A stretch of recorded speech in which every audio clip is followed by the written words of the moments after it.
Tech Talk with Matthew Dickerson. Matthew Dickerson. Tech Talk. Sit back and relax. It's time to talk technology. Hello, sports fans. It's time to pull up your socks, get your mind on the game, and give us 110%. Welcome to another high-scoring episode of Tech Talk with Matthew Dickerson. Now, today we're bursting out of the blocks with a story about how we can now check on our heart health with digital animation and a bit of wearable tech. We'll take a peek through your neighbour's window to see what their RoboVac does that yours does not. And we've got some health tips for you, which might involve taking a break from screen time while you're on the throne, shall we say. But before we get into any of that, we have to take care of one of the most important items on the agenda, and that is to welcome Matthew Dickerson to the microphone. How are you today, Matt? I am fantastic, thank you, James. Now, I'm going to talk a little bit about Apple, but not really go into detail about their latest products because every man and his dog. Because everyone's doing it, yeah. That's right, everyone's already done that. And we here at our podcast like to look at the future, more to the future rather than something that came out 3 days ago. So I'm going to talk a little bit about just the innovation concept and where we are. And I'm quite fascinated and intrigued that we're still coming up with things that are innovative and we're still inventing things and being creative. And so all the ideas haven't been thought of yet? Oh, not yet, apparently. So one of the things I think that if you're a technologist or if you're working for a large multi-tech company at the moment, I actually don't think the limitation is the technology. I think it's the imagination, because I think at the moment, whatever you imagine doesn't take that long before it's real. Yeah. And I started thinking about some of the examples that we've talked about a little bit in terms of fiction, cartoon characters, that type of thing that become real. So I put a bit of a list together. So 1946 was when Dick Tracy comic series first came out. And, of course, Dick Tracy had the wrist phone call. Yeah. Or the watch phone, whatever. Yeah. I don't know what it's exactly called. But you go back to that and we all go, oh, isn't that clever? Wouldn't that be interesting? And, of course, now we all walk around with watches that can do all sorts of amazing things, including take phone calls. Not video calls yet, but give it time, James, give it time. 1962, I used to be a fan of Richie Rich, the comic series. And, of course, one of the things that Richie Rich had was a video phone. And I remember thinking to myself, well, that would only work if the other person had a video phone, but it never seemed to be an issue in the comic series. Richie Rich would take a phone call, and there's his video phone. Presumably he only spoke to his rich mates. 1965, Maxwell Smart, of course, came along with a shoe phone. That's right. And it seemed a bit silly. Just carry it on you somewhere. If you could fit it into a shoe, then maybe you could fit it somewhere else. But it used to be very comical, of course, when you'd take off a shoe and start dialing as if a shoe phone. They got all that technology in the shoe, but they still had a dialer on the phone. And, of course, so Rich's video phone, mobile phones. 1968 was when HAL 9000, we first heard that eerie voice of HAL. HAL, of course, stands for Heuristically Programmed Algorithmic Computer. They left out the C, but that's fine. So we are now talking. That was 2001 Space Odyssey, yeah? Correct, that's right, yeah. And so we're now talking to our computers the same as we talked to HAL from 1968. And the other one. And, of course, there's a legendary little tidbit about how HAL is very closely related to IBM. Yes, indeed. Gotcha, yeah. So the other one was Hitchhiker's Guide to the Galaxy. Yeah. Douglas Adams, of course, introduced in 1979 the concept of the Babel fish.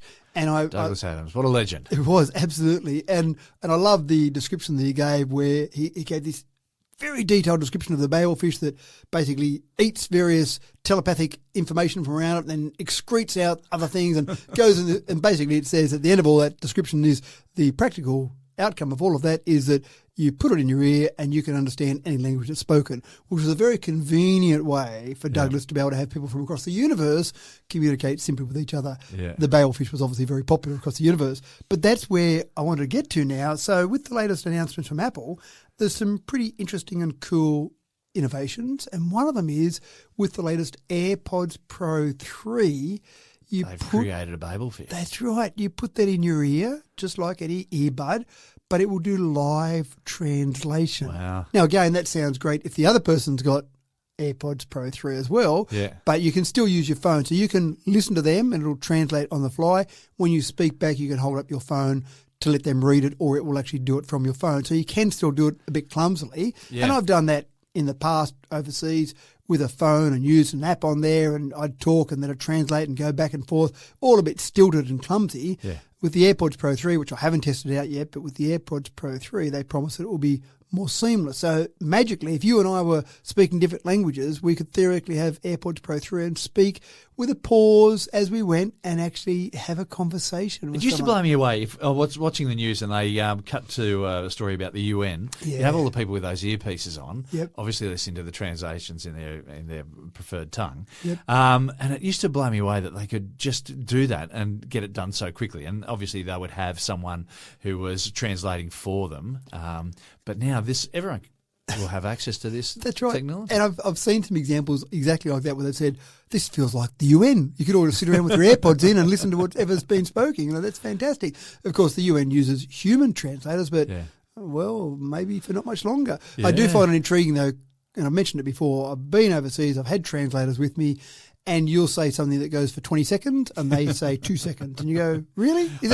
I don't think you said what I said. Did you capture the full essence of what I said there? And then other times they go the other way. You'll say 3 or 4 seconds and then they go 20 elaborate. seconds. That's right. Are you saying I've got a pointy nose? What are you saying about me? Yes. Now, Why are they laughing? That's right. It wasn't a joke. But that was the other use. I spoke to a friend about the AirPods Pro 3 and their first reaction was, oh, fantastic. I'm going to my local nail salon, putting in these AirPods Pro 3, and there's some people who speak other languages at my local nail salon, and are they speaking about me or are they saying what they watched on TV last night? Now I'll be able to know, and then I just want to sit there for the whole time my nail's being done, and at the end of that, I just want to make a little comment that lets them know that I listened to their whole conversation. You don't have to say it's being done with some magic. But that was one. But I thought a couple of other things was, one was the fact that you've now got your AirPods doing your heart rate. And I've talked about it before. Once upon a time, big chunky chest band, how painful. Yep, that's all that'll have to happen. You'll never be able to do your heart rate any other way. We've now got watches that do that very easily. We've now got AirPods that do that. So if you don't feel like running with a watch on your wrist, then run with your AirPods in to do your heart rate while you run. So that was pretty cool. And the other thing, I mean, I do love how Apple is so good at hyping things up. So one of the things they've done in their new Air phone, this is the 5.6 millimeter thick phone they brought out, although that's cheating a bit because it's 5.6 millimeters for most of it, but then there's a thicker bit at the top where all the technology is housed. Right. But they talk a bit about the fact that this is eSIM only. You don't have a clumsy SIM card that you put into the phone. This is a new innovation. Yes, eSIM's been around for a little while, but eSIM only, not many phones are eSIM only, because by removing the tray where the SIM card would go, we've been able to extend the battery life because we can feed the battery into there. What a wonderful innovation. And I thought back to the very first phone. The first phone I ever connected for a client was the 26th of July, 1990, give or take a day or two. Famous day. And on that day, the way we connected a phone was with an 8-digit ESN, electronic serial number, I assume it stood for. And that was something that was a serial number for that phone, that physical phone. And I would say, James, your number is, back then 9 numbers, 018 123 456. And I would program that number to be connected to that electronic serial number of that phone. Right. There was no SIM card. It was just a serial number matched to that. And then in the network, it would know that looking for that number, look for that serial number. But eSIM now is suddenly this wonderful innovation where you've just got electronic so serial you're saying number. Technology has gone full circle we are back to 1990. That's basically it. That's what I'm saying in a very long-winded way. But it is fascinating. Some of the innovations we saw I thought were quite impressive, and we're still seeing them. And again, I can imagine if I'm running Apple or Samsung or any of the tech companies, the big tech companies, I'm going, what next? Let's get some kids that just are creative and just get them in and say, what do you want? Get Homer Simpson and design that new car. What do you want? It's just dangerous, but also entertaining. Entertaining, that's right. So anyway, I think we've still got a long way to go in our podcast. Is the bottom line for all that. Yeah, we're not shutting it down this week. Great news for you, folks. That's right. And it's now time for us to get stuck into our lineup of stories today. Our first one is all about great news for the myopic and hyperopic among us. Now, I'm reasonably new to wearing glasses, and my optometrist has recently put me onto some multifocals. Now, I don't mind sharing that I reckon that they take some time to adjust to. And every now and then I have to shift my posture to focus properly on a screen or a book, and it's not always a natural posture. But Matt, things are about to change for people who wear glasses, and it's all so much more user-friendly these days. Now, do you find yourself just exercising your neck muscles with multifocals because you've got to move your head you've up got to do that and little bit of a nod. Right. Yeah, and so the posture feels a little bit unnatural sometimes, and you do the whole. I used to laugh at old people who are stretching their arms to read a book or whatever. That's right. But my eyes are fine. My arms aren't long enough is my problem. Yeah, so multifocals are good, I've got to say, generally, but there's still times where I find that I've got to, oh no, hang on, that magnification isn't just in the right spot. Yeah, it is quite slightly awkward. So go back to bifocals. My dad used to have bifocals. I remember he'd be looking down through the little magnified part at the bottom to read the paper and then look up through the top part to talk to you. Bifocals go back to the 1780s. Benjamin Franklin supposedly pioneered this. Now, maybe he saw it somewhere else and then he was a bit more famous. He did. Yeah. But he actually cut two pieces of glass together and stuck them together. So you had literally a small bit of glass at the bottom and a bigger bit of glass at the top, and they had different focuses or focal lengths. And so he'd move his head up and down. And so it started from there. Fair enough, too. As the first one, that's probably what you should do. That's right. Cut a couple of bits of glass up. So that obviously was part of it. But bifocals in terms of building lenses on there, obviously we've done it much better than just two bits of glass stuck together. Multifocals, 1959, I was fascinated to find out. Right. Were the first multifocals, but they didn't really take off until about the 1990s, maybe the 2000s, because the manufacturing processes were a bit clumsy in those early days. And of course, this is mainly to treat presbyopia, which is basically what you and I have got, which is getting old. Curses. And the lens becomes a bit less flexible. Yeah, so we might have had perfect vision. I never wore glasses till I was in my late 40s. Yeah, and then I went, again, the arms were getting not long enough. And then suddenly I had to start looking at glasses. So again, this is all about that. And there's lots of ways to treat that, but glasses is what we normally do. So all of that having been said, that's all okay. Multifocals are okay. But wouldn't it be more convenient if we had the whole lens to look at things up close or in the distance as we need it? Now, some researchers have got liquid crystal bifocals that electronically switch between near and distance at the moment at the tap of a button. Bit clumsy to go and tap the side of your glasses to go, I want to read up close, tap. I want to look out the distance, tap. But again, this is in the studio or in the laboratory. This is working away to get something working. The other problem with this at the moment is it's 5 seconds to switch between near and distance. Yeah. That's a bit clumsy. We're not quite there yet, folks. Not quite there yet. But you say liquid crystal, right? So I think of LCD, liquid crystal displays. Is this a display that occurs on the glass for you? Or are you looking at that? Or is the actual refractive index changing of the glass? Well, you're not changing the glass per se, but what you are changing is some thin film of electrodes across the glass. Right. And the way that the power changes that is that thin electrodes will steer those liquid crystal molecules to bend light slightly differently depending on what it needs to do. So it's not replacing the glass with a liquid crystal display. Yeah. It's putting something over the glass, which you can't see, obviously, but it's obviously bending that light ever so slightly. Researchers say that they believe they'll be able to get down to the response rate to be about 185 milliseconds, which is not too bad because I don't think I'd notice that. That is pretty close, yeah, because when you think about it, you change your focus how many thousand times in an hour. Correct. And so, you need it to happen quickly. So at the moment, tap on the side, 5 seconds is not good enough. They're not going to sell any with that. But when they get down to 185 milliseconds and when they get down to the fact that they will detect how far away something you're looking at. So what the researchers are talking about is they can easily work out where the glass is pointed, how far away something is. So that's an easy thing for it to do, right? So you point there, I know that I'm half a metre away or 5 metres away or 10 metres away. That's not a problem at all. But where are your eyes looking? Yeah, and that's right. Where researchers are talking about they will build glasses at some stage in the near future that will not only detect how far away your glasses is focused at, but where your eyes are looking. So it will determine how much it needs to change the actual display. So very cool and multifocal, but multifocal without needing to move your head, without needing to move up or down, without needing to just move around that gaze a little bit, as I'm doing now, which people can't see me doing that. But as you're moving around, you do. With multifocals, you do change exactly where you're looking. And so we're not looking at having to press a button to change the focus, though. No. You're wanting it to be able to read your eyes to see where your eyes are focusing at. Yep. And then determine the focus as required. And then determine where you're looking at and how far away that thing is that you're looking at, and then change that. And how bad your eyes are. Because everyone's got different eyes, so different That's prescriptions. right. And do all that in 185 milliseconds. So, yes, we're not there yet. Let me think. I reckon glass makers of the future. I reckon they'll have a commercial version that's still not great, but it's a first working version within 2 years. Okay. But I reckon it'll be 5 years before we'll just put glasses on, and wherever we look, oh, look at that, it's focused for us. Look at that, oh, it's focused for us. Because, of course, some people are going for the laser option for their eyes, which is a unbelievable option. I've talked to people that have had it done, and it's a miracle. They talk about it as a miracle. They go in, they have their eye knocked out essentially, and it sits there. They get lasered, they have a patch on, they take the patch off that day or the next day, and they go, oh, I can see.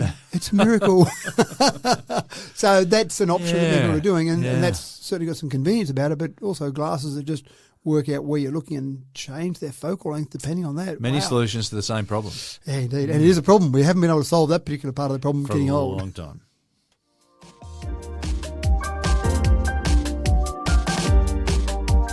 Now, just how attached to your phone are you? Something of a telltale sign might be in whether or not you're able to go to the toilet without it. No judgment here, folks, but a trip to the loo used to represent a break from everything else, a chance to shut the world out for some you time, let's say. But these days it tends to represent 5 minutes or more, let's face it, of screen time. Uninterrupted screen time, folks. But Matt, there are some alarming potential health consequences of not putting it away while you mind your own business. I've actually been talking about this a little bit on radio during the week, and I've had a few people call me and say, well, actually, this isn't a new problem. It's an old problem. And I started to think about my dad, who was famous in our family for not only having the newspaper in the toilet, but having the crossword. And if you go in and see, you sit down after Dad had been there, the crossword would be mostly done. And I remember getting Dad a Christmas present one year, which was a roll of toilet paper with crossword puzzles. So it's been around for a long time, people sitting on the toilet. And maybe sometimes it is an escape for people. Maybe it's something where they go, I don't think I'm going to be interrupted here. Yeah. In our current household, then there was a problem when we were first setting up internet and setting up our wireless access points around the household. I thought I was pretty well covered with 3 wireless access points, but one of my daughters complained bitterly that when she went to the toilet, she didn't get a strong enough Wi-Fi signal. I needed to leave the door open, which isn't great for the rest of the family, Dad. So I had to put a 4th wireless access point in to make sure the entire house was covered, including the toilet. Now, if I had have known this research then, I might have said, well, darling, maybe we should put a Faraday cage around the toilet to stop you because... Yeah, and buy some crosswords. No, because it's still solving the problem. They're still saying that for too long. So they did a study on a bunch of people having colonoscopies, and they had to fill in a survey. So it's self-reported, so that's not always perfect, but they had to fill in a survey about their smartphone toilet use. And what they found was that people that used their smartphone, and typically used the smartphone for longer lengths of time, so on the toilet for longer, were typically 46% at a higher risk to have hemorrhoids than people who didn't use their smartphones. Wow. That's a fairly big difference. Now, what was fascinating about that was that 37% of these users found that they spent more than 5 minutes per toilet visit. It's pretty easy to do that. If you go on some sort of social media site, 5 minutes is going a heartbeat. You can hours. That's right, hours. That's right. Yeah, what about the 5 hour ones? What about those ones? So Your legs have gone to sleep. That's right. 7.1% of non-users compared to 37% of users, smartphone users, spent more than 5 minutes or less than 5 minutes. So quite fascinating in terms of that. So it's pretty obvious. It does make sense. If you get on there, you can easily get down that rabbit hole and Bingo. You forget how long you've been on there. So the most common smartphone activities, which surprised me actually, the most common was reading the news. 54% of people said they read the news on the toilet, whereas only 44% social media. I thought. Well, I wonder if a lot of people are reading the news through social media. Well, it could be that too. Yeah, it might be spot on. So it might be a combination of those. The other one is that many users underestimated their time spent. So when they had to fill in the survey to time their time, they went, oh, I didn't realise I spent so much time there.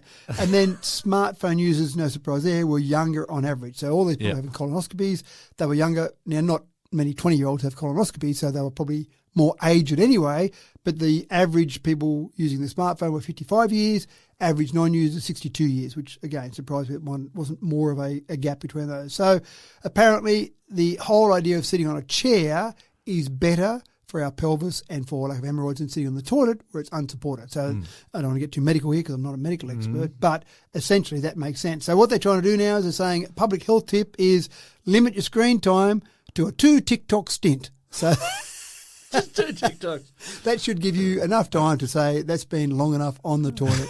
And if you really just like that private time, maybe put a chair in the toilet and just close the door and sit there and just play on the phone on the toilet without actually doing damage to your rear end. Have we got a new SI unit for time on the toilet? For time, that's right, yep. New SI unit is how many TikToks? How many TikToks are you on the toilet for? Oh, 17. What? That's terrible. You got hemorrhoids. Hemorrhoids, that's right.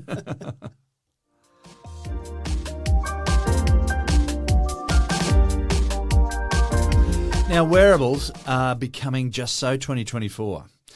A new discovery is in Plus-Fi. Get this, folks. Simply standing in the vicinity of a Wi-Fi source may be enough to do the sort of heart monitoring that up until now has required some physical skin contact. Matt, what are the ins and outs of this? Last week we talked about the AI stethoscope, so we've got a bit of AI being thrown around. This week, this is even more fascinating, being able to measure your heart rate using your Wi-Fi, maybe on the toilet, maybe not on the toilet, but using your Wi-Fi to detect the change in signal. So that the Wi-Fi is sending out a signal, obviously, and it's receiving a signal as your device comes back. Slight interruptions by monitoring or measuring what the Wi-Fi router is receiving back, they can pick up the heart rate of someone within 3 meters of a router. Wow. 3 meters. That seems like an incredible distance for a Wi-Fi signal to go out and go, oh, we've detected just some little interruptions in that. Now, of course, the conspiracy theorists out there are now going to say, there you go, there's proof that all these signals, all this electromagnetic radiation is doing damage to our body. It's not microchip or no? Microchip, definitely. Yeah. Okay. So with this, it's not doing damage to our body. It's basically just saying that, yes, as the heart is beating, there is something that we can detect with very fine detection modes that something is changing there. And so they did this for 5 seconds of monitoring, and then compared that to someone. So someone will sit there with a traditional heart rate monitor and they'd use a Wi-Fi monitor for 5 seconds and they were getting it within half a beat per minute of accuracy. Wow. So pretty good would be what I'd say in terms of half a beat per minute. Yeah. So fascinating. Now, where would you want to use this? Why wouldn't you just use a watch or put a chest band on or whatever? Well, one of the ways I thought this would be brilliant would be in an aged care facility. In the room, for example, of a person in an aged care facility, you could have a few of these sensors around, and then if suddenly the heart rate dropped or dropped to nothing, then could be alert go off quite quickly so that maybe someone's had cardiac arrest and they can be saved, or maybe they've got some sort of abnormal rhythm, or maybe their heart's racing. A whole range of things can be picked up just by having that sensor. The other one I liked was the idea of in the bedroom I better clarify this. When you're sleeping in the bedroom, people are now trying to detect things like the quality of your sleep, how much sleep you're getting, what your heart rate's doing. I know I do wear my watch to bed because I am interested in what my heart rate does overnight, but some people don't like the feel of that watch on their wrist, or they like to charge up overnight, whatever. Having something to detect your heart rate and also probably detect your breathing rate, which might help with the detection of sleep apnea. So a whole range of things for a wireless concept. But again, I go back to what I talked about at the beginning of the show, the creativity. Someone sat there and went, hey, maybe we could use Wi-Fi to check heart rate. And everyone else in the room said, you're an idiot. And then someone said, I'm going to try that. And they still said, you're wasting your time.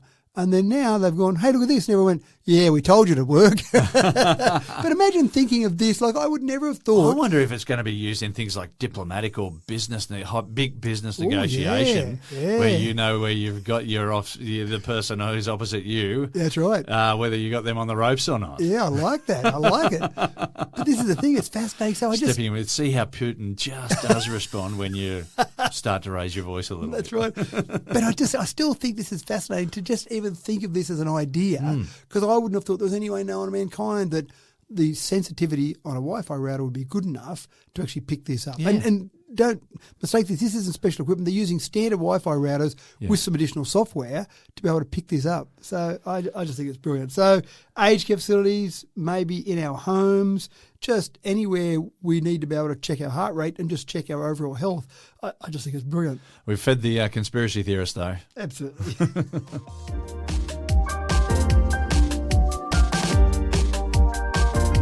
Now, for competitors at the highest level, regardless of the sport, the edge of understanding every nuance of how your body functions can be the difference between a podium finish and a participation certificate.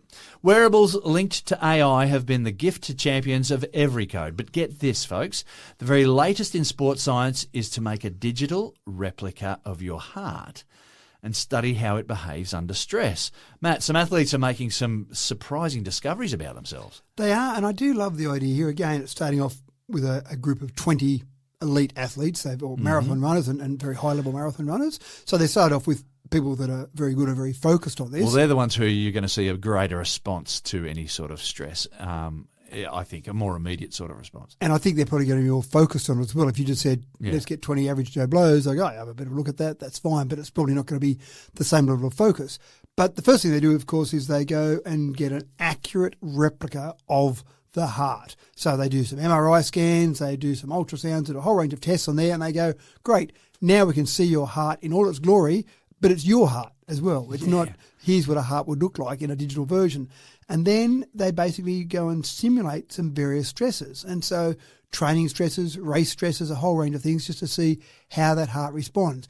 How good can they get that? Well, of course, they do all the monitoring and testing on the real heart in the first place to get all that information and then add that in. And so as with any simulator, if you put enough data in, you're probably going to get pretty accurate data out of it. And then they started to do some things. So they did some simulations. And so one runner discovered that he was better to run in the morning rather than late in the afternoon because that affected his sleep. So he didn't know that about himself. But once they did some simulations and a whole range of simulations, and keep in mind, you can run all these, you sit back on the lounge and relax and watch TV, all these simulations are running over on the computer somewhere on your digital heart, and you go, right, like I didn't run this morning because I'm going to run this afternoon. There was another runner that found that after a race or a hard run, their heart took about 14 days to fully recover. So don't go and train too hard in that 14 days afterwards. And again, their routine in the past had been, oh yes, I've run that hard race, I'll rest for 2 days, then I'll start running, and within 7 days they're back to their full training regime. But no, 14 days is what you needed. In fact, running after 7 days was bad for you because your heart was still in recovery mode from that hard race that you just did. Yeah, wow. So all these things are quite fascinating. I wonder what sort of response really, things like those ice baths. You know, you see it's quite popular for people to jump in an ice bath these days, and I think that's something to do with the heart.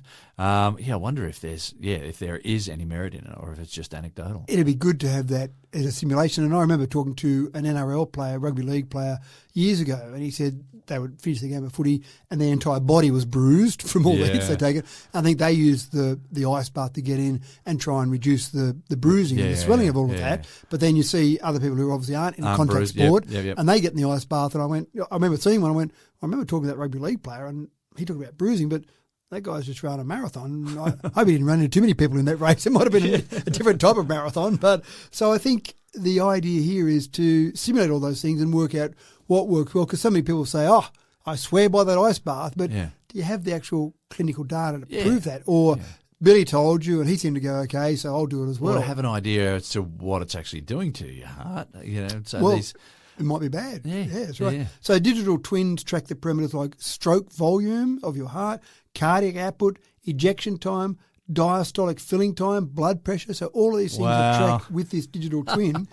And again, we talk about this for some elite athletes at the moment, but the general discussion here is by 2035, you'll see people who, not every person, but people who are at risk. Again, people that might have had some incident, maybe they've had high blood pressure, maybe they're in an aged care facility, then, okay, we'll just get your digital twin heart built, James, and then we'll be able to simulate what's happening with your heart and then make some recommendations to what you should do. So 2035. So I'm thinking about as a teacher, I've got a screen in my room with my heart on it, and as I'm teaching, you have kids just going, oh, sir, settle down. Take it easy, sir. Look over the screen. Is that the simulated classroom or is that the real classroom? So the other one is that in India, the hospitals over there are already talking about having a digital twin to see how post-surgical outcomes can be managed better. So you've had surgery, let's see how your heart responds and what we should do post-surgery to make that recovery better. Much better option than having a teacher check his heart. Well, that sounds like fun as well. The challenge, I got Mr. Eddie's heart rate up to 150 today, 150 It's going off, sir. Look at it. Anyway, quite fascinating. Digital twins, and I imagine that you've got a digital twin of your heart. Well, there's probably other things in your body you could have digital twins as well. Yeah. You know, your kidney, your liver. Probably less interesting than the heart because they don't sort of change at the same sort of rate that the heart does. But no, that's right. But it'd be interesting nevertheless, yeah. You might have a digital twin of your lungs and then simulate smoking and see what that does. Imagine if you've got a whole digital twin of all your insides and you can just look at it on a flat top table or whatever and you can roll yourself over and check out what's going on in your large intestine at this particular moment. Why not? I need to go to the toilet right now. I just had an Indian meal. What's going on? All right, now, how are you with your technology take-up? Are you keeping up with the Joneses? Do you have a robotic vacuum cleaner? Because I think the Joneses now have a wet and dry robotic vacuum cleaner. Easy for me to say. And those wet and dry vacuum cleaners, those robotic vacuum cleaners, they've all got AI-powered stain detection these days. Apparently, or at least this new one does. Matt, it's getting tougher and tougher to keep up these days is my point. You've got to keep buying your robotic vacuum cleaner every week at the moment. It seems like there's a new one coming out so often. I think the big breakthrough was one we talked about some time ago where it detected something that a dog might have left behind to not smear it everywhere. I thought that was a pretty big breakthrough. But this one's not bad either. Now, this one was revealed. You've got CES, which a lot of people like to show their new products off, the Consumer Electronics Show in Vegas, but some people also choose other ones around the world. And this one was revealed at IFA Berlin, and I wanted to talk about that one particularly because I like the fact that IFA has now become a backronym. One of my favourite little things is a backronym. So you know how much I love my acronyms. Or backronyms even one step further. So IFA in German stands for International Funkstalling, which supposedly, if my German was anywhere near correct, would translate to International Radio Exhibition, because this started back when they were exhibiting new things with radio. Obviously, it's moved on from that. But for those looking at the IFA, we go, hold on, International Radio Exhibition doesn't really look like IFA. So now they've come up with a backronym, which is Innovation for All. So it's gone from a German meaning to an English meaning that's not quite right to a backronym, but I'm still not completely happy because, as you know, a backronym's got to be a word. IFA is actually an initialism. Yeah. And back initialism doesn't sound quite as sexy as backronym. Time to start writing that strongly worded email. That's right. I can feel it coming on right now. Now, let's get on to the real topic, which is Dyson have unveiled their Spot+Scrub AI robot. Now, I've got robotic vacuum cleaners, and they go off and they randomly bounce around and they clean things vaguely and they come back and it's done a reasonable job. But if there's somewhere on your floor that's a bit dirtier, it just goes and gives it the normal treatment. It just goes over it once in its random movements. And that's not good enough. So Dyson has said, we've now got a Spot+Scrub version, so it uses AI, and as it's doing its random cleaning, it goes, here's a bit of a spot here. I'll go and put a bit more attention on this. Yeah, okay. It goes and treats that, and then, hold on, it's still not quite right. I'm going to go back and keep doing it. It's a persistent little fella, and it'll go back. Good on it. That's right, it. And I don't know if it ever gives up eventually and goes, you know what, I just can't get it. It'll have a few cracks. And it's then just says, a pattern in the carpet. That's right. So, yeah, that's right, it could be that. So it does that, which I love the idea of that, because we want to be able to make sure that our robotic devices are doing the whole job for us, not vaguely, it's almost close enough, that'll do sort of attitude. Yeah. We want so it done that's properly. not a vacuum cleaner at all. That's just a little robot that drives around your That's right. your That's floor. right. That's my kids. That'll do that. I ran over that with a mop. That's fine. So it identifies stains, responds, cleans, checks again. And it does say in its literature, it repeats until the stain is gone. But, gee, that sounds pretty impressive. That's a big promise to make. It is. If I spill a bunch of engine oil on my timber floor, then it's going to be there until the timber floor is worn away. So until maybe it's gone, until vaguely it's gone. It also recognises 200 types of obstacles, Lego, socks, cables, I'm assuming deposits from dogs as well. And Fingers crossed about that. Yeah, that's right. And then it does two things in one. It vacuums and mops. So it detects a hard floor, it mops. It detects a soft floor, carpet, it vacuums. So I love that idea as well because, again, I've got one of my robotic vacuum cleaners, I've got some little sensors set up that puts across an electronic signal to block the timber from the carpet so that it only stays on the carpet area because I don't want it going across onto the timber area. So that sounds fairly good as well. And then it all has a base that it goes back to, not just for charging, but for emptying the water and emptying the actual dirt. Right. And it's a bagless base. So it basically just picks up all that in the base and then you empty that out without having to use a bag. Most of the bases have a bag that it puts all the dirt into. So not a bad system overall. we can't buy it yet. I'm not sure why, but China is the first country it's being released in later this year. China, Right. of all the countries, Dyson being an English brand, Yeah. could have gone to. Anyway, the US next year. So maybe they feel like China is really jumping on their robotics. I'm not sure. But it'll come to good old Oz at some particular stage.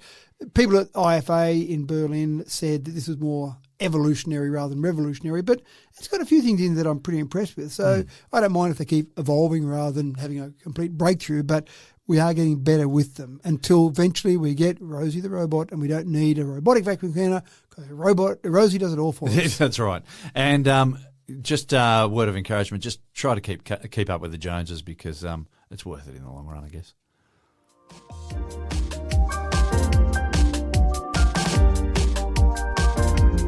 We share so much of our lives with the entire world these days.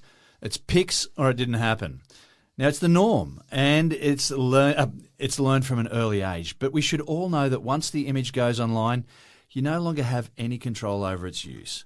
And Matt, there are some disturbing repercussions from careless posting, particularly by kids. Yeah, and probably more parents who are so proud of what their kids are doing and post things. And it disturbs me a little bit to the level that people go to. So the AFP, the Australian Federal Police, have got a Australian Centre to Counter Child Exploitation, and they found in the number of incidents each year has gone up quite dramatically. So in 2021-22 financial year, 36,600 incidents. That sounds pretty scary and a lot to me. The next year went up to 40,232. The next year, 58,503. And then in the financial year just completed, 82,764 incidents of some form of child sexual exploitation. And one of the things that they do is they will take ordinary family images. So, for example, here's my child at first day of school. Wow, how exciting is that? It's a really exciting day for your child, the whole family, your friend, etc. So you take a photo outside the school and people can see the photo of the child and they can see the parents, they can see the school crest or the school where it might be, and that might be enough information for them to go and either start approaching those children or even just using those images in some way that they were never meant to be used out there online. Sports days, backyard parties, all these things are going into the collection of some of these offenders. And when they do catch some of these offenders, when they look at some of these photos, they've got tens of thousands, hundreds of thousands of images that have typically been scoured from the internet and typically around their local area. So that's what gets really scary. Yeah. So anything that gives you anything at all in the background is enough for some of these people to go and just start doing some grooming or approaching some of these kids. And especially, for example, and I'm not trying to give people ideas, I'm sure they've had these ideas long before I did. So here's Mary posting on her social media page about young Johnny starting his first day at school. And then the next day, or maybe a week later, someone turns up, "Oh, Johnny, Mary, your mum said to pick you up today." Oh, okay. If mum said that, that's okay. Like, that's how simple it can be. Yeah. They know where to go because they saw the school. They know the mum's name because it's on social media, and they know the child's name. And they know what the child looks like because there's a photo there. It's such a sad thing because childhood is something to be celebrated, and people like to share their kids growing up and making milestones, etc., etc. But if you give any clues about life at all, they can be taken in the wrong way. Yeah, that's the exactly repercussions. Right. The AFP has stressed that this is a whole of community response. So basically putting it out there to say, be mindful of what you do. Any photos with kids, be mindful of that. Make sure you're not sharing images. Make sure you're not revealing information about yourself. So a whole range of things to be careful of there. And even just things like your social media, just go and have a look every now and again at your friend list. Oh, hold on. I don't know that friend. I don't know who that is. I wonder how they became a friend. Maybe someone asked to be a friend one time and just said yes. I thought I knew them, but that's a bit strange. So just have a look at those friend lists. Maybe location tagging, maybe not have that turned on, for example. Logos, just be conscious. If you've got some photos with logos there, maybe remove those, blur the logo. Just you be conscious and just, it sounds unfortunate to me, but just be a bit suspicious of what people might look at. And remember, there's 8 billion people out there in the world that can look at your images once you put them online. That's right. So it's a bit sad, a bit scary, but you just got to be, I suppose, mindful of all of this that's going on. Yeah, wariness.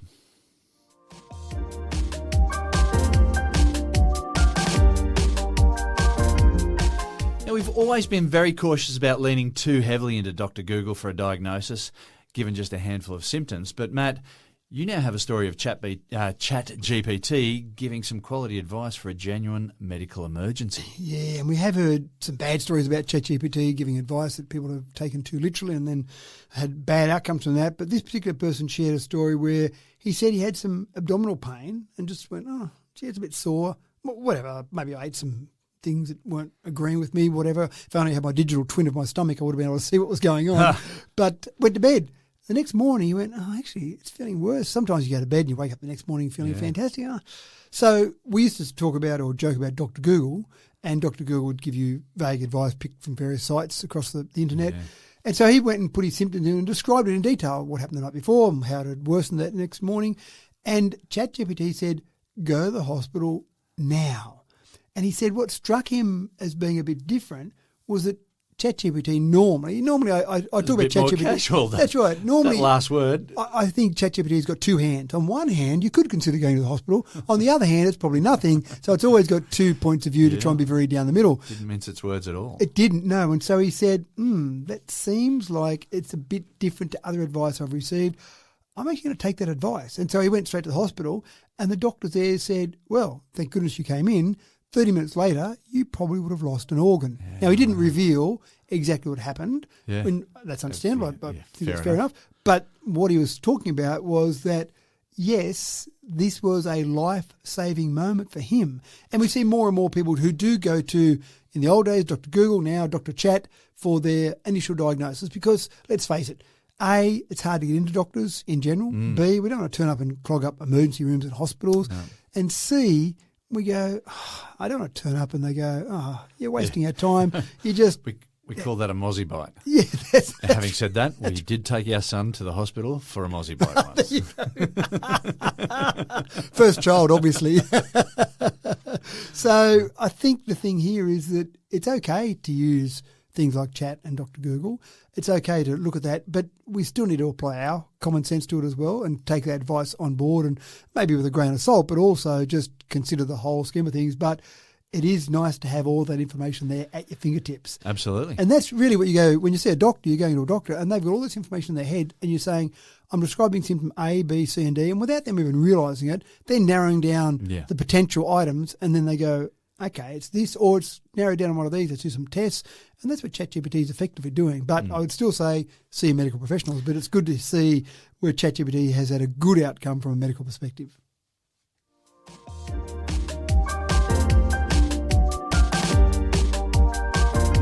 Scammers have been working so hard in recent years, around the clock. Their tactics are as bold as they are sneaky and merciless. Anyone with a smartphone is fair game, and that includes pretty much everyone on the planet, give or take a few toddlers. So, Matt, where people have trouble defending themselves, are smartphones at least getting any wiser? They are getting better, but I'll just go to a quick story from a message I got from a listener this week where they thanked us for our podcast because they caught themselves before they got sucked into a scam.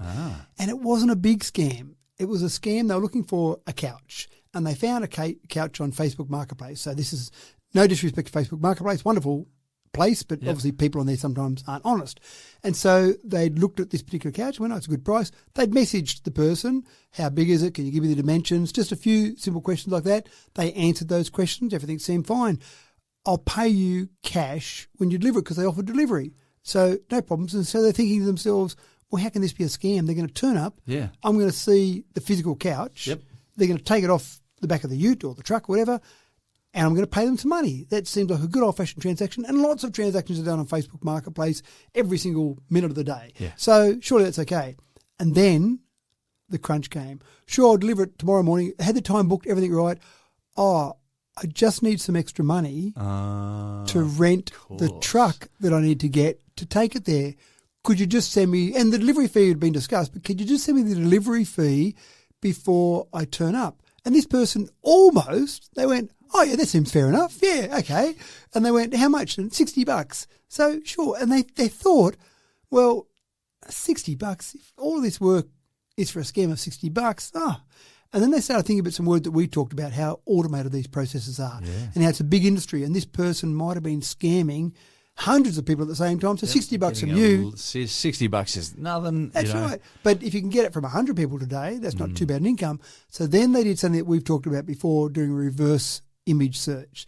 So they took a photo of the couch and just dropped that into Google search images. So when you go to Google, there's a little picture of a camera, click that, and they found, gee, this was a popular couch. It was on sale on probably 10 different sites across the world. There was someone in Kentucky, someone in Missouri, so all these couches. And funnily enough, they all had a similar history. This couch was 1.5 years old. They were redoing their backyard, so they didn't have room for this couch now. Unbelievable. You're going to need more than $60 if you're going to deliver it from Kentucky. That's right. So that's when they said, hold on. And they didn't say, I think you're a scammer. They just said, no, I won't pay you beforehand, sorry, but I'll pay you the money when you turn up with cash. And they said the next reaction from this particular person on Facebook Marketplace was to block them. So they went, thank goodness, they sent me a message, said, thank you very much. They're onto us. I was just a little bit more suspicious. So that still, with all the different controls we might have in place, that scam still could be utilised. And I think to myself, just if you're a scammer like that, just go and take a photo yourself that's a separate photo of that same couch or whatever. So we've got a whole range of different things happening now with people being better at scamming and the phone companies and the phone providers trying to be better at stopping those. Fake toll messages, AI-enabled robocalls, virtual SIM swaps, all of those things are targeting mobiles in particular. 50% rise in 2024 compared to 2023. So more of those because the scammers are adapting. When you've got criminals using AI for impersonation, and I think this one that person sent me that message about, it probably wasn't a person answering, it was probably AI answering each one of those because they have standard responses. I'm not going to waste my time for $60, but I can let AI do all that. Deep fakes, scalable fraud. So when we've had things like scam likely, when you get a phone call sometimes, when you see that likely scam, suspicious call, scam likely, that's one basic defence, but we're getting better at that. So iOS 26 from Apple has got call screening. Android has got something similar as well, where if it's an unknown caller, you can set up your phone to automatically answer that call and say, please say your name and the reason for your call, and I'll determine whether or not I send it through to the owner of this phone. And if they go, I'm a scammer, I'm trying to take your money, that usually means that it gets hung up on. That's right. That's the biggest clue. But the scammers often would hang up. And for me, if I rang someone and it said, state your name and reason, and it was a legitimate reason I was ringing someone, I'd probably go, oh yeah, bit annoying, but sure, I understand why. You're trying to stop scammers. So you say your name, and that message comes up on the person's screen on their phone. Oh, yes, this is James. He's ringing about rescheduling your podcast time. Oh, okay, no worries, and take the call. Now, it wouldn't happen with you because I've got your phone number in my phone. But if it was a random phone number, or if you're ringing from a different phone one day, you'd say that message. I'd see the message on my screen and go, oh, yep, I know who that is. I'll take the call. So that's not too bad. A bit clumsy in the fact that we're having to put these sort of filters in place to try and get around it. The other one is that text filtering. So in the past, we've had companies, phone companies do text filtering. They just look for words like urgent or verify, and that was enough for them to go, likely scam. But now they're changing the spelling of those. The scammers are trying to get around it in different ways. So now they're just looking at pressure and urgency, just the tone of the text. And that might be great because my kids might say, Dad, hurry up. We're about to go out to dinner. Can you get dressed and come out to dinner? That might be enough for them to go, oh, likely scam. Then I can say to the kids, sorry, it looked like a scam message, kids. I didn't get that one. But it also looks at the history of phone numbers across the whole range of numbers out there so that it sees whether phone numbers are common to be used in scams. Scammers then try and use different phone numbers. So it just seems this constant leapfrog process. We get better at it, then the scammers get better at it. One of the ones I'm glad it's becoming important, or it has become important for the people who deliver technology to us. Yeah. That the protection is also important. Well, my mum said to me years ago, she goes, oh, Matthew, I keep getting these silly messages. Can you stop that, please? I went, Mum, if I could come up with a way to stop that, I reckon I'd go all right from a financial perspective, because the one who can solve this problem categorically is the one who wins the game. So both Android and iOS keep coming up with different things. Phone manufacturers, phone providers are coming up with things. But we know that the win is only ever going to be temporary. Correct. That you build a bigger mousetrap and Mother Nature will build a bigger mouse. That's exactly right. So, it's interesting, though, one of the major carriers in Australia at the moment, a lot of their advertising about their service is about their ability to stop scams. It used to be who's got the best coverage. Yeah. But now they're saying we'll stop scams better than the other guys, so go with us as a phone provider. So that's obviously a big focus on that. The interesting part, though, I found as well is that the average scam loss per person in Australia is $100, Aussie $100. Okay. In the US, it's US $45, so it translates to close to $100. About the same, yeah. But it's not much in the whole scheme of things, and we often joke about it that we know how much the reported scams cost us, the billions of dollars, but we don't know the unreported scams because, hey, they're unreported. They're unreported. And I reckon a lot of those $100 scams are the unreported ones because I lost $100, gee, that's annoying, kick myself. I'm not going to waste more of my time to go and then report that scam for a miserable $100. I know I'm not going to get the $100 back. It's just I'm wasting more of my time chasing some flea bag who's scammed me out of some money. So how many of those unreported? That's the really scary part. Yep. And my answer would be a lot. So they're still happening. At the moment, the big one in Australia is tax time scams. They've got these very realistic impersonation messages. They're targeting individuals via voice and via SMS. And you don't want to be behind your tax. You don't want to be in trouble with the tax man. But more importantly, they put the carrot rather than the stick because they say, get your tax refund. We know you've got a $10,000 tax refund. Oh, wow, I didn't think I had that much coming. Oh, I better get my tax. Oh, click on that link. Fantastic. So, gee, they're good. And sometimes they're good at really preying on our weaknesses. So greed is a weakness that humans have. And so there's one. And also some of the luck comes just in moments of weakness. You're just tired. You've been working too hard or whatever. Busy. And you're busy and That's you're just not thinking everything through. So the latest term for people to use out there at the next friendly barbecue is vishing. V-I-S-H-I-N-G. We've talked about phishing, P-H-I-S-H-G-I-N-G. In the past, this is now vishing.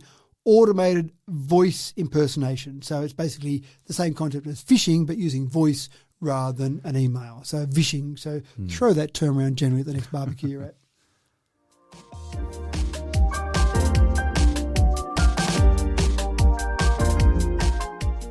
Now, no surprises. The market domination that Tesla celebrated in the EV space for so long has faded somewhat recently. That's probably for a number of reasons, but a key reason is that their competition has really stepped up. Now, while Tesla have been working hard to improve their range and diminish any driver's anxieties, they may have been left behind by BMW for the time being, Matt. I'm excited by this, James. I'm Yeah? excited by traditional manufacturers who say, hey, we're being left behind. We better try and catch up because that's better for all of us. Competition is great. Yeah. And I've talked to some people who have liked the idea of EVs, but they just don't feel comfortable with these new fang-dangled brands, BYD, Tesla. I don't know those. I don't know the history of these companies. Who are they? Are they going to be here today, gone tomorrow? They need their old favourites. They need their old favourites. And I remember one friend of mine ended up buying a Jaguar EV, and I must admit, I wasn't that impressed by the first Jag EV that came out. One of the things that particularly unimpressed me was the fact that it gave fake engine noises because they were trying to appeal to the market that didn't really want an EV but wanted an EV. Yeah. So a friend of mine bought a Jaguar and they weren't that impressed, and so they've kind of gone off EVs a bit because they bought a model that wasn't great, but they bought that based on the fact that there was a Jaguar dealer, a physical dealership they could go and buy it from and get it serviced at. They felt more comfortable with all of that. So traditional manufacturers like BMW, and I know VW are the same, they're saying, and maybe it's no coincidence, they're both German brands, and they're going, we need to be at the head of the game. We were leading manufacturers for a long time. We're going to be left behind if we don't get onto this. So BMW has identified the number one issue for people looking at an EV is range. So they've said, range, you want range, we'll show you range. Their new iX3, fully electric sports activity vehicle, they're calling it now, is claimed as a range of 805 kilometres. Now, we know as you go faster, the range reduces, but even at highway speeds, I reckon if the normal testing shows 805, I reckon you'd easily get 600 on the highway. Yeah, so for sure. That's getting pretty impressive. And so if people have got a bit of range anxiety, 805, happy days. That sounds pretty We impressive. all know you should be stopping every couple of hours for a break anyway to be Correct. safe, but people just need to know that they can do that. That's right. 600 kilometres in one hit. Yeah, that's exactly right. Now, they've also got 400 kilowatt charging capacity, which is fine if you've got chargers that do 400 kilowatts, but at a 400 kilowatt capacity, it can add 350 kilometres of range in 10 minutes. So again, your logic is I drive for a couple of hours. Typically at highway speed, you might do 200 kilometres in a couple of hours. I'll just have a quick stop, grab a cup of coffee, go to the toilet, whatever, just a little break, plug in, 10 minutes later, I'm back to where I started from. Fantastic. So again, that's something that I think is important. And I know when I'm planning a trip, I'll look at where the charges are in each town. Yeah. And I'm actually fascinated to see what I might discover there. It might not have been a place I would have stopped at in the past. So these charging centres are going to become hubs of a whole range of things, I think, because it's better than a petrol station. Petrol station, you're in very quick, you go in, you buy some chocolate, you walk out the door. You might be spending 10, 15 minutes in these charging stations. What can I do in that 10, 15 minutes? Well, yeah, these chargers will just pop up in car parks around the place, as they have done. They have done, And where are they? The essential component for me would be to have a good coffee shop near every charger, because that's a convenient thing to do, and it takes that little bit more time. So 805 kilometres, this is part of what BMW is calling their new class, NEUE-KLASSE. We'll just call it new class for here in Aussie. This whole new class brand overhaul. So it's not just, here's an EV model, there you go out there and buy that. They've got an entire new range, 40 new or updated models by 2027. Not all electric, they're still doing some hybrids and still doing some internal combustion ones, but 40 new models, because they see that the market is ripe to be picked, and all these newcomers, they want to be beating them off because we're BMW. We've got history here. Yeah. We don't want to just go and say, okay, we'll just let you guys have this market. We're gonna try and tackle this market. So I see, my prediction anyway, is that companies like VW and BMW are really going to fight back, and they're going to come back with some pretty impressive products, I hope, because that's good for you and I. I want it to be easier than which Tesla do I buy. I want it to be harder than which Tesla do I buy, because that's the decision. Me as a consumer right now, that's the decision I'm making. Do I buy the Model 3 or the Model Y? That's it. I want to say, which one of these 20 fantastic models out there do I think is going to give me the best thing for me? And that's it. And look, the other thing I was just thinking about with the range anxiety, there's less pressure on you to charge to 100%. We know that fast charges really fast to about 80%, and then it starts to slow down. Well, if you can feel comfortable that you only need to be at 80% and you can make it easily in the next couple of towns or 3 or 4 towns away. Well, using your logic there, which I think you're spot on, if you get 800 kilometres out of 100%, 80% of that would be 8 8 to 64, so 640 kilometres, out of that. So, again, that's not too bad. That gives you more than enough, and we've talked about it before. 0 to 80 can take about the same time as 80 to 100, because it goes constant current and then change to constant voltage charging, which is obviously slower to protect the battery. So all of these things I think are pretty exciting. One thing I did find fascinating is that in the last year, EVs made up 30% of BMW's sales. And I found that incredible, but I researched a bit further. They're including plug-in hybrids in that, which, as you know, I poo-poo a little. So, but still, at least it's not just the internal combustion engine. So they're seeing the writing on the wall. And I found it interesting. I found a Mercedes-Benz dealer in another location that is actually taking on BYD as well. So the dealership is Mercedes-Benz. Typically, they were very high-class, very sophisticated dealers. And we've also got BYD because we see the writing on the wall. Yeah. So, yeah. Isn't that interesting? In Europe, just a quick one, BYD has taken over Tesla worldwide now as the number one EV seller. In Europe, in July this year, BYD sold 9,698 EVs. Let's call it 10,000. Tesla only sold 6,600. So a little bit of that has been Elon Musk associated with people that maybe have damaged his reputation. So there's been a drop in EV sales from Tesla, but also there's been a drop because there's good alternatives out there. So it's all very exciting. The iX3 should be available next year in Australia, and we'll be one of the first in the world to get it. So I'm pretty excited to see that and take it for a bit of a spin. Isn't that great news?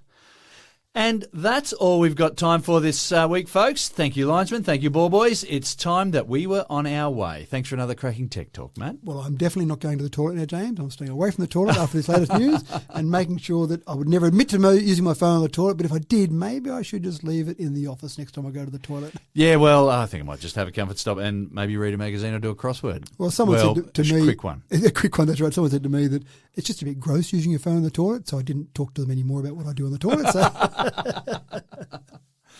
And thank you for tuning in once again, folks. Tech Talk with Matthew Dickinson is recorded in front of an audience composed mainly of stuffed toys that were once owned by real live children. You can form your own opinions about that. I'm your host, James Eddy, and as always, it's a pleasure to bring you this tidy little podcast each week. We hope that you'll take the trouble to join us again next week, and if you haven't done so already, hit the like button, subscribe, and bring a friend along for the next episode. See you again next week.